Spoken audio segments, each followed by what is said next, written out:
Daming audience. Galing oh. Layo na oh. Mga pre, nakakita ko ng laruan dito. So yun yung laruan na ginagamitan ng remote. Tapos maliit na bangka. Bali ginagawa siyang libangan. Makikita ko sa inyo. Yeah. Dito siya ginagawa sa may sa may tubig, dito sa may dagat. Nilalagyan siya ng motor. Maliit na bangka tapos nilalagyan ng motor.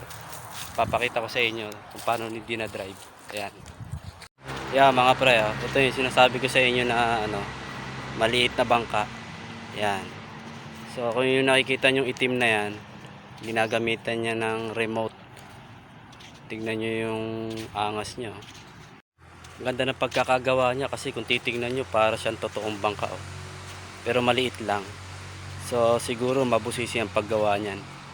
Ayan oh, makikita nyo pag umandar yan, ang bilis. Kala mo yun oh. May garon dito. Pag malapitan kala mo malaking barko yun. Tapos may higante sa gilid.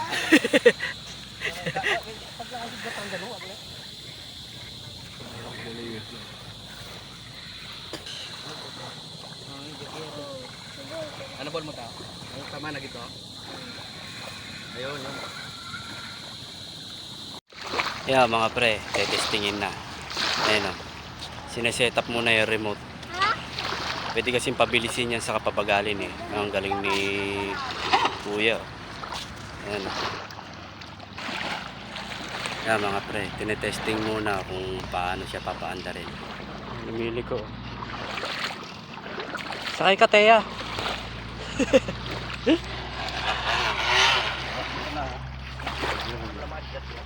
Galing.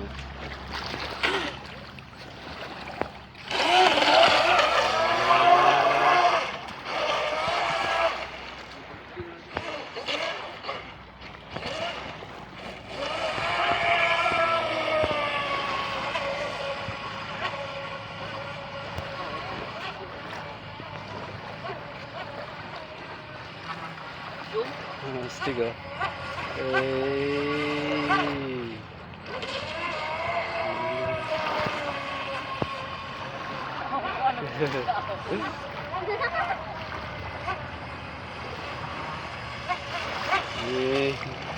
Bilis ah. Yung nalalagyan ng tubig yung loob. Konti lang. Ay meron ayun, matalsik. Di sa ihid na madaan. Ah, sa ehe.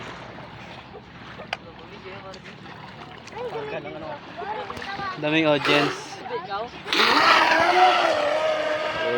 Galing oh. Layo na oh. Oy, kalak. Up. Balik.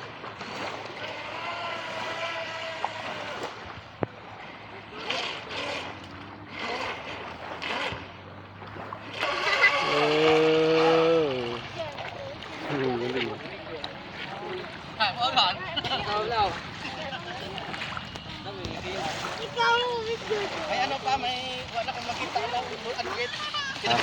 High speed niya. Hindi ko makita eh. Ah, mas mabilis pa pala yun. Oo, nanon pa. Pag dumaan niya saan, nagalip pa.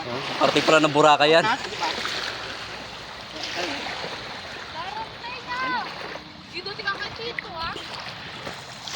Stubborn. Ay, ginawa lang. Binili ko sa Batangas. Ah, binili. Sa Laguna. Ah, galing yun, no? Yeah, mga pre, siya nga pala si Kuya Victor.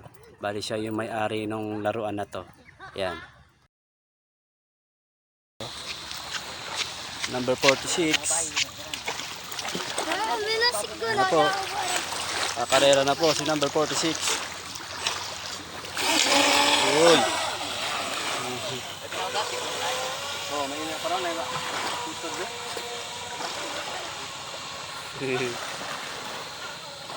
Ang bilis oh. Mabangking. Oh. Wow. Oh. Yeah, mga pre. Na-adjust pa pala yung speed niya. So pwede mo po siyang pabilisin para mas mabilis ang takbo niya. Oy.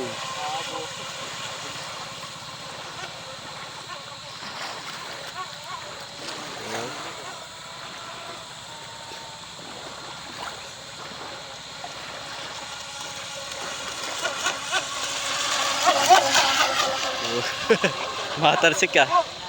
Op, babangga.